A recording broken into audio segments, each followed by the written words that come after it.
Bugün ne yapacağız? O app'i indiriyorlar. Gözü kullanıyor musunuz?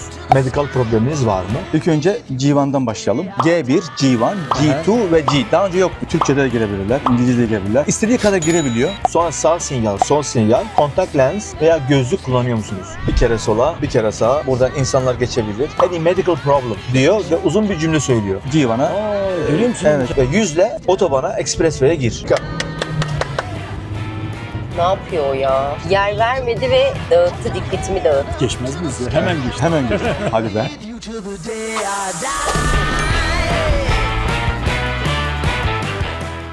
Herkese selam. Merhabalar. Ben Seyhan. Ben Özgür. Kanalımıza hoş geldiniz. Evet, kanalımıza hoş geldiniz. Bugün ehliyet alma merkezine geldik. Yani Driving Test Center'a geldik. Evet, bugün sevgili Mehmet Fatih hocamızla beraber G ehliyeti parkurunu, sınav parkurunu çekeceğiz. Hazırsanız başlayalım. O zaman başlayalım. Fatih hocamız da geldi. Fatih hocam hoş geldin. Hoş bulduk. Merhabalar. Nasılsınız? Sağ ol, teşekkür ederim. Şimdi bugün ne yapacağız? Bugün Türkiye'den gelen vatandaşlarımız Kanada'da, özellikle Ontario'da nasıl ehliyet alırlar, onunla ilgili bilgiler vereceğiz. Tamam. İlk önce G1'dan başlayalım. G1 yazılı test. Aha. Herkes, Kanada'ya gelen herkes G1'ı almak zorunda. Tamam. Değişik dillerde opsiyonlar var. Türkçe'de de girebilirler, İngilizce'de de girebilirler. Hatta okuma yazmaları yoksa bile kulaklıkla bile dinleyip G1'a Görüyor musun evet, imkanları? geçebilirler. Bütün dillerde var. Öyle Tamam. bir ortam, orada bir imkan sağlanmış. Hı-hı. İnternette veya Apple Store'da, Play Store'da G1 Test Ontario diye yazıldığında o app'i indiriyorlar veya birkaç tane site var. Oradan G1 kurallarına çalışıyorlar. G1 ne demek hocam? Evet, güzel bir soru. G1 nedir yani? Yazılı test. G1 evet. Şimdi burada Ontario'da 1996'dan sonra 3 aşamalı bir sisteme döndü. Aha. G1, G1, G2 ve G. Daha önce yoktu. G1 ve G vardı. Kaza riskini azaltmak için ve gençlerle ilgili bazı kısıtlamalar getirmek için araya G2'yu koydular. G1 şu demek, yazılı test. Yazılı test. Evet, ışıklar, kurallar, kanunlar, trafik kurallarıyla ilgili yazılı test. 40 sorudan oluşuyor. 20'si yazılı ve 20'si de levhalardan. İstediği kadar girebiliyor. 16 dolar değil mi? Evet, 16 dolar. Siz kaç almıştınız? 16 dolar. Oh my god. Geçtiniz değil mi? Geçmez miyiz ya? Hemen geç. Hemen geç. Hadi be.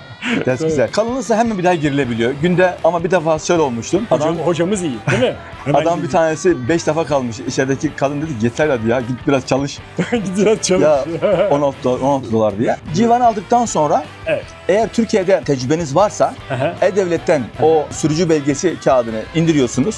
Evet. Onu kabul ediyorlar burada. Aha. Yani konsolosluktan belge almanıza gerek yok. Daha önceleri konsolosluktan gidiyordunuz. Evet. Konsolosluktan belge alıyordunuz. İmzalı, mühürlü, kaşeli belge Ama şimdi alıyordunuz. sadece E-Devlet'ten indirmeleri yeterli Evet, oluyor onu yani. kabul ediyorlar ve onu sadece tercüme etmeye gerekiyor. E-Devlet'ten indirilince şuna dikkat etmek lazım. Tarih çıkması gerekiyor. E-Devlet'ten alınan sürücü belgesi Aha. ve ceza puanları belgesi yeminli tercümana tercüme edildikten sonra Aha. Drive Test Center merkezi dediğimiz burada Aha. sürücü belgesini burada takdim ediyoruz. Eğer 2 yıl ve daha fazla tecrübeniz varsa Evet. size direkt G imtihanına girmeye hak veriyorlar. Evet. 2 yıldan az tecrübeniz varsa da G2 imtihanına hak veriyorlar. Bugün G imtihanı ile ilgili parkuru ve G'de neler soruyorlar?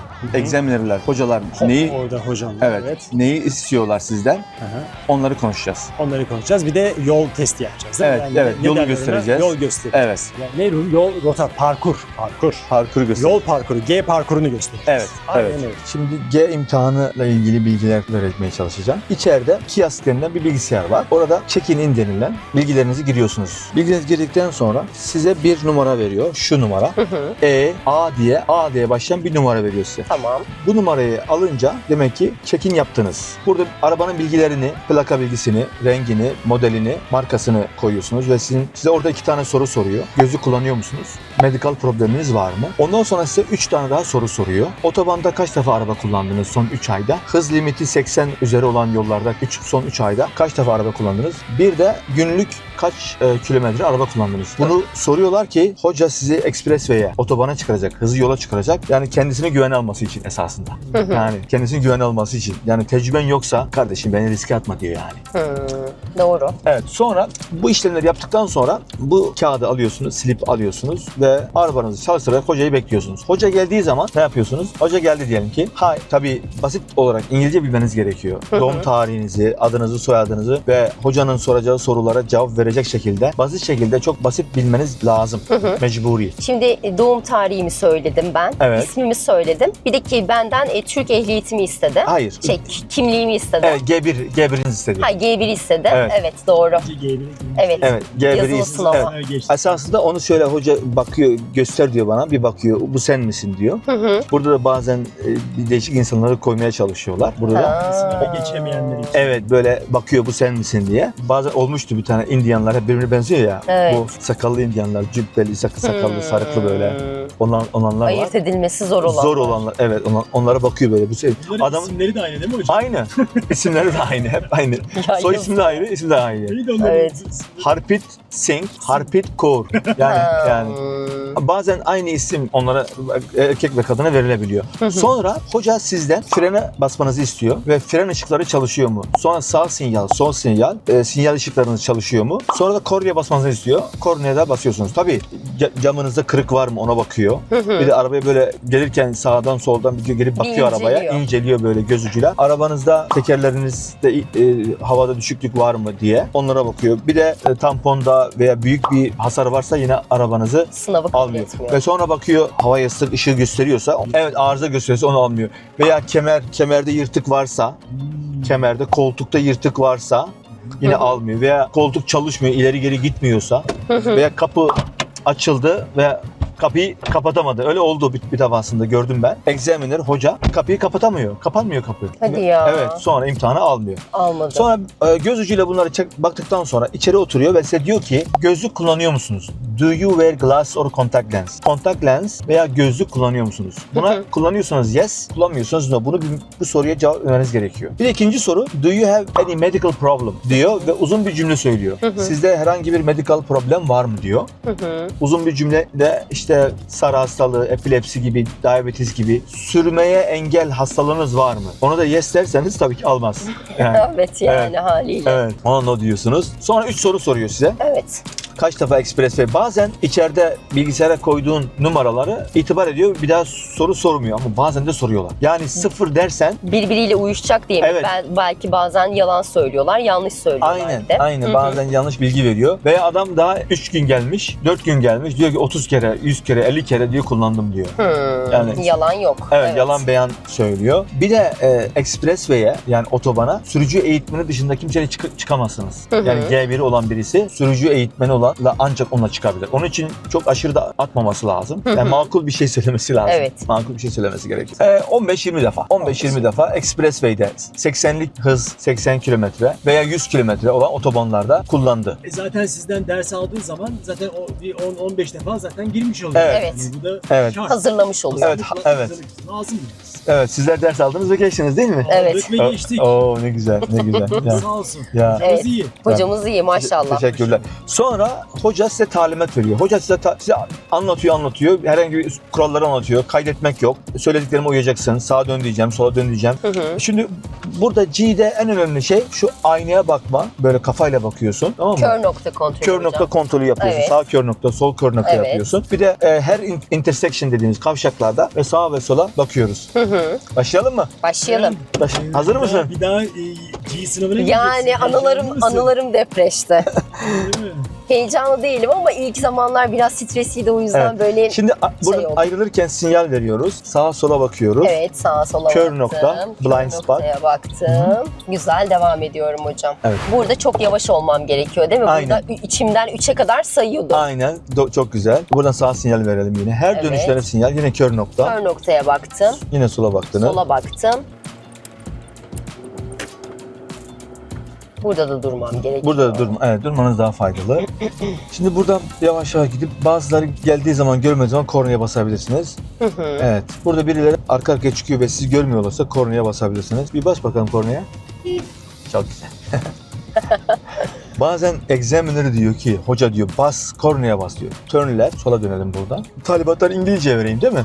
Çünkü seyircileriniz İngilizce talimatları öğrensinler. Evet, Öğrensinler. İngilizce talimatları Evet. öğrensinler. Doğru. Şimdi Kulak aşinalığı olsun değil mi? evet, Şimdi burası en önemli nokta değil mi? Evet. çıkış şeyi. noktası en önemli nokta burası. Burada Evet. Bugün bir öğrencimiz burada bugün kaldı. hadi ya. Evet, şöyle hata yapıyorlar. Türkiye'deki tecrübesini kullanıyor. Ben çıkarım diyor. Mesafe uzak diyor ama mesafe yakın oluyor.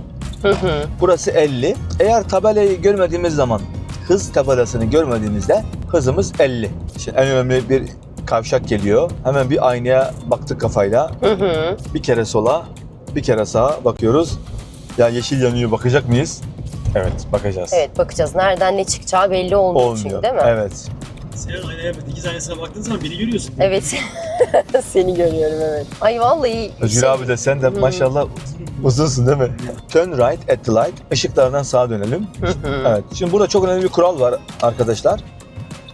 Yani bu Kanada'da çok önemli bir kural. Kırmızı ışıkta sağa dönebiliyoruz. 3 saniye bekledik. İçinden say. 1, 2, 3. 3. Baktım soldan araba geliyor. Evet, bir de sağa baktık şöyle. Bir de kör noktaya Kör baktık. noktaya baktım. Serbest geçiyorum. Gidebiliriz. Ama bazen eğer levha varsa kırmızı ışıkta sağa dönüş yoktur diye o zaman dönemiyoruz. Evet, Montreal, Quebec taraflarında kırmızı ışıkta sağa dönüş yok. Evet, burada şerit değiştirme yapacak şimdi hoca. Şerit değiştirelim burada. Change your lane to the left, come back to the right when it is safe. Sola geç, sonra sağa geç güvenliyse. Bunu soracak ve bunu hemen yapacak. Çok güzel. Tabii sen G ehliyetini aldığın için artık... Ben ehliyetimi aldım, evet, Evet. şükür. Ondan kurtulduk. Evet. Şimdi de durduğun zaman hemen bir aynaya Hemen. bakıyoruz. İkiz aynasına bak. Aynaya bakıyorsun, tabii Özgür'e bakıyorsun. Hemen yine bir sağa sola baktık burada. Evet. Expressway East diyor hoca. Turn right. Hemen oradan bir araba geliyor, baktın. Biraz hızını arttır. Tamam. Yeri verdi mi sana? Verdi. Verdi. Tamam.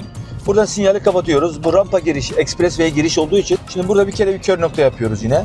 Buradan insanlar geçebilir. Bir kere de sola bakıyoruz. Şimdi bu triangle işareti, Türkçe'de ne diyorlar buna? Üçgen, ters üçgen. Ters üçgen işte. Yol ver demek. Araba uzak, geçebilirsin. Araba yakın olsaydı Ona yol verecektim. yol verecektin. Evet. Şimdi burası rampa. Rampaların hızı genellikle 50 oluyor. Şimdi en önemli şeye geliyoruz. Şimdi rampa düz olduğunda hızını 100'e kadar arttır ve 100 ile otobana, expressway'e gir. Sinyali verdik. Biraz daha hız arttıralım hızımızı. Daha arttıralım. Daha arttıralım. Evet, 100'e yaklaşıyoruz. Çok güzel. Kör noktaya baktık. Tamam. Harika. Çok güzel. Bravo. Tam Geçtim mi hocam? Tabii. Son dakikada geçtim 99'da girdin. yani. Harika. 99'da girdim. Evet. Bir de o öyle bir talepleri var değil mi? 100'le girmeni Aynen. istiyorlar. Evet. Şimdi girdikten sonra buradan bir giriş var. Hemen bir girişe baktık sağa. Buradan bakalım. Çok güzel. Şimdi size diyecek ki Expressway'de, otobandan sola şerit değiştir. Sonra sağa gel güvenliyse. Change your lane to the left. Come back to the right when it is safe. Hadi yapalım. Hemen sinyal tekrar verelim. Ne yapıyor o ya? Evet, o ne yapıyor? Yer vermiyor bize. Yer vermedi. Evet, Ve- vermedi. Yer vermedi ve şey yaptı yani. Evet. Dağıttı, dikkatimi dağıttı. Neyse ki çok dikkatli. Evet, çok tabii uzman şoför olduğunuz için hallettiniz. Evet, böyle durumlarda hemen kontrolü alıyorsunuz, hızını düşürüyorsunuz, şerit değiştirmiyorsunuz. Evet. Şimdi hoca diyecek ki ileride çıkış yapacağız. Exit and turn left. Çıkış yap ve sola döneceğiz. Şimdi burada 2 tane exit var. Evet. İlkten değil, ikincisinden çıkacağız. Tamam. Hemen bir kör noktaya baktık. Baktım. Evet. Sinyalimi verdim. Verdiniz. Çıkış yaptınız. Sonra çıkınca ayağınızı gazdan çekiyorsunuz. Sinyali kapatıyoruz. At the light turn left. Işıklardan sola dönelim. Hemen bir kör nokta. Maalesef çok kör nokta var. Çok kör noktaya bakmak gerekiyor. Bazen burada mesela gerekli değildi. Çünkü tek şeritli yol ama yine imtihan gereği. Yine bakmanız Evet. gerekiyor yani. Kör nokta kontrolü, ayna kontrolü çok önemli. Evet. Beyaz çizgiden önce duruyoruz. Şimdi beklerken sağa sola bakıyoruz. Şöyle sağa sola bakıyoruz. Eğer bakılmadığı zaman hoca puan düşürüyor. Değil mi? Puan düşürüyor. Bir de sürekli böyle yazıyorlar. Sürekli bir de yazıyor. bakıyor sana bakıyor falan böyle bir şeyler yapıyor. Korkutucu. Bir de hocaların bazen değişik tavırları oluyor. Onlara göre karşı da çok sakin olmamız lazım. Yani bazı hocalar çok anlayışlı oluyor, bazıları anlayışlı olmuyor. Sağa sola baktık, kör noktaya baktık. Şimdi yine tekrar diyecek ki Expressway West. Otobandan sola döneceğiz. Evet, yine bir aynaya bakalım. Bir kör noktaya baktık bakalım yine. Şimdi burada yeşil ok yok. Ortaya gidiyoruz, bekliyoruz. Sağa sola baktık, kör noktaya baktık, dönüyoruz. Maşallah vallahi şoförümüz çok iyi. Kör noktaya baktık yine buradan. Baktım Evet, hocam. evet. Yılların şoförü. Yallah şoför yallah. Ne bekliysen. Bas gaza. Evet, yüze çıkıyorsun. Kameradan çekiyorsun yüze çıktı mı diye. Araba var. Ayağımızı biraz gazdan çekelim. Mesafeyi koruyalım. Girdik. Harika. Mesafeyi de koruduk ve girdik. Şimdi yine hoca diyecek ki change your lane to the left. Come back to the right when it is safe. Güvenli ise. Buna çok dikkat edelim. Güvenli değilse yapma. Tamam. Ya bakalım şimdi. Güvenli değil hala. Sinyali verelim. Pick up truck biraz mesafe koyalım araya. Kör noktaya bakalım. Mesafe çok güzel. 2-3 saniye mesafe. Harika. Hemen sinyali verip kör noktaya bakıp aynaya da baktık. Güzel, çok smooth bir şekilde, çok sarsmadan şerit değiştirme yapmamız gerekiyor. Otobanda giderken 3 aynaya her 10 saniyede bir bakmamız lazım. 1, 2, 3 aynayı check yapmamız lazım. Kontrol etmemiz gerekiyor. Bunda da puan kırıyorlar. Hoca diyecek ki next exit diyecek. Diğerden çıkış yap, diğer yoldan. Tamam. Şimdi burada arabalar var. Hemen sinyali ver. Bakalım o araba sana sinyali verecek mi? Biraz yavaşlayabilirsin. Mesafeyi koruman lazım. Burada en önemli husus şu arkadaşlar. En önemli husus şu. Mesafeyi koruyarak çıkmak, mesafeyi koruyarak girmek. Eğer güvenli değilse yüzle girmeye gerek yok. Evet. Güvenli değilse yüzle girmeye gerek yok. Buradan ayağımızı gazdan çektik. Sinyali kapattık. Çok güzel. Tabii sen tecrübe olduğu için. Biraz bildiğim için ben Evet. 2 kere girdim hocam biliyorsun G'ye. Evet. Evet. Mesela, İlkinde kaldım. evet. Esasında bazen çok basit sebeplerde bırakabiliyor. Turn left yapalım. At the light turn left. Işıklardan sola dönelim. Evet, yaz mevsiminde motorları çok görebiliyoruz böyle. Değil mi? Burada çok motorlu var. Evet. Bir de ellerimi hiç böyle tek elle falan sürmek yok hocam. Evet, değil mi? Böyle aynen. iki Evet. eli İki elle sürüyoruz, tutmak tutuyoruz. zorundasın. Evet. İki elle değil mi? Evet, iki elle tutuyoruz. Bir de avuç içini kullanmayacağız. Avuç içini tek elle de kullanamıyoruz. Evet. Beklerken yine sağa sola bakıyoruz. Evet, benle dalga geçiyorlardı. Elle Apo'yla Özgür benle dalga geçiyorlar. Ben çok ciddiye alıyorum ya şimdi. Sınavı evet. geçmem lazım çünkü yani bir daha o stresi yaşamak istemiyorum. Evet. Böyle hiç konuşmuyordum onlarla falan. Bayağı bana gülüyorlardı. Neyse ki geçtim hocam. Evet. Kör nokta kontrolü yaptım. Evet. Esas senin Sinirim sürmen zaten Özgür'den var. daha iyiydi ama kısmet işte. Yani Evet. o... Hocam ben Dragon Lady'den geçmişim. Siz ne diyorsunuz ya? Evet. Tek Evet. seferde Dragon Lady. Evet. Evet. Hemen buradan şerit değiştirelim hemen. Evet, çok güzel 60 hızını tutmuş. Şimdi burada sorabilir veya sormayabilir. When it is safe, change your lane to left, come back to right. Okay. Hemen yapalım. Şerit değiştirelim burada. Evet. Şimdi şunu soracak. Burada bazen karıştırma oluyor. İkinci ışıklardan sola dön. Hızımız 60. İkinci ışıklardan. Next traffic light turn left diyor. İkinci ışıklardan sola dönelim. Hemen şerit değiştirelim. Buradan sağa sola bakalım her zaman. Aa onu unuttum. Evet. Orada bir puanı düştü mü mesela? Evet Yazdı. puan düşürdü. Left. Evet, kör nokta. Şimdi bazı ışıklarda böyle sola dönüş ışığı var. Ortaya gidelim ve dönelim. Ama artık dönemiyoruz. Kırmızı yandı. Evet. Bazı trafik kavşaklarında böyle sola dönüş ışığı var. Bazılarında yok. Özgür Bey bunu seven biliyor musunuz? Sebebini biliyor musunuz? Orada ok Neymiş? işareti yeşil olduğu zaman direkt dönebiliyorsunuz. Eğer yeşil ışık, ok işareti yoksa ortaya gidip Evet. güvenli olduğu zaman sola dönüyorsunuz. Hı. Bunu yapmaların sebebi esasında o yerlerde kavşaklar daha tehlikeli ve riskli. Riskli olan Riskli olduğu yerlere ok koyuyor. ok, evet. Ayrıyeten ok koyuyorlar böyle. Çünkü büyük kavşaklarda genelde ok. Evet. Çünkü sola dönüş gerçekten çok tehlikeli. Çoğu ülkelerde sola dönüş yok. Evet, hep ışıkla veriliyor. Ama Kanada'nın Ontario eyaletinde sola dönüşü veriyor. Beklerken yine sağa sola bakıyoruz. Şimdi yeşil ok geldiğinde hemen bir kör nokta yapıyoruz. Sağ ve sol Gel. geldi. İçimi okudu, hemen bak geldi. At the traffic light, turn right. Işıklardan sağa dönüyoruz. Grupla bisikletle sürenler de oluyor böyle. Evet, hemen bir kör nokta. Bu bisiklet yolu. Çizik çizgilerden girebiliyoruz. Burada tam duruyoruz. Tamamıyla duruyoruz. 3 saniye içimizden sayıyoruz. 1, 2, 3. Birazcık öne doğru gidebiliyoruz. Eğer sol taraf müsaitse dönüyoruz. Müsait hocam. Müsait mi? Tamam. Parkuru bitiriyoruz. Turn Sağ right dönüş. at the subway. Evet. Artık Kör noktaya da baktım. baktınız. Şimdi burada ya çok yavaş dönebilirsiniz. Şu beyazın yanından Evet. döneceğim değil mi? Evet. Tekrar bir kör noktaya bakıyorum. Evet. Şimdi burası parking lot olduğu için burada 10 km hızla gidebiliriz. 20 km hızla gidebiliriz. Parking lotlarda 20 km hız ideal bir hız. Evet, yine buradan sağa sola bakıyoruz. Eğer önümüzde bir yaya falan varsa 100 metrelerden duruyoruz böyle. Uzaktan duruyoruz. Turn left sinyali verdik. Yine kör nokta. Yine imtihanın bittiği yere, başladığımız yere geri geldik. Yine buradan bir kör nokta. Sola sinyal verdik ve burada durduk. Şimdi en önemli kısma geldik. Hazır mıyız? Hazırız. Ne düşünüyorsunuz? Geçtiniz mi acaba? Vallahi bilmiyorum. Bence geçtim. Evet. Bazen hoca teknik tabiri kullanıyor. You met the ministry standard. Sen bakanlığın standartlarına uydun. Yani sen sorabilirsin. Did I pass? Ben geçtim mi? Geçtim mi? I passed. Good or bad? Böyle de diyebilirsin. Bazı İngilizce bilmeyenler için. Passed, failed de diyebilirsin. Bazen hoca diyor ki içeri gir, upgrade your license. Ehliyetini yükselt diyor. Bazen anlamıyorlar. Bu da geçmiş oluyor. Geçmiş oluyor, evet. Ne olur ne olmaz arkadaşlar. Ne olur ne olmaz. Tam anlamadığın zaman içeri gidip bazen hoca seni geçiriyor. Bazen de hata yapıyor. O da oluyor. Nasıl yani? Kalma tuşuna basacağına geçme tuşuna başlıyor. Girip hemen alabiliyorsun Alabiliyor. yani. Evet. Ondan öyle o şekilde de olabiliyor. Geçtin diyorlar mı yoksa tekrar mı sınavı sokuyor? Sonradan eğer tekrar farkında değilse bir daha girebiliyor. Mesela evet, G2 olduğu için tekrar girebiliyor yani. İnanılmaz bir şeymiş. Evet, öyle şeyler de olabiliyor. Evet. Onun için içeri girip kontrol etmek lazım. Sınav kağıdı, hocanın yaptığı puanlama kağıdını almak lazım. Bu numaradan çağırıyorlar sizi tekrardan. O numaramız neredeydi? Buradaydı. Hı. Bu numaradan bazen ismini çağırıyorlar. Seyhan, Hı. back from the road test, imtihandan gelen Seyhan diye çağırıyorlar. Bazen de bu numara ekranda görünüyor. Hemen Ve gidiyorsun, işlemini yapıyorsunuz. Tamam. Sonra size bir kağıt veriyorlar hemen. Bu kağıdın 3 aylık bir süresi var. Sonra da orijinal kağıt, orijinal ehliyetiniz evinize postayla geliyor. Tamam, süper. Çok Evet. güzel. Parkuru bitirdik. Yani sen başarıyla geçtin. Hı hı. Ama birkaç hata yaptın. Ne yaptım?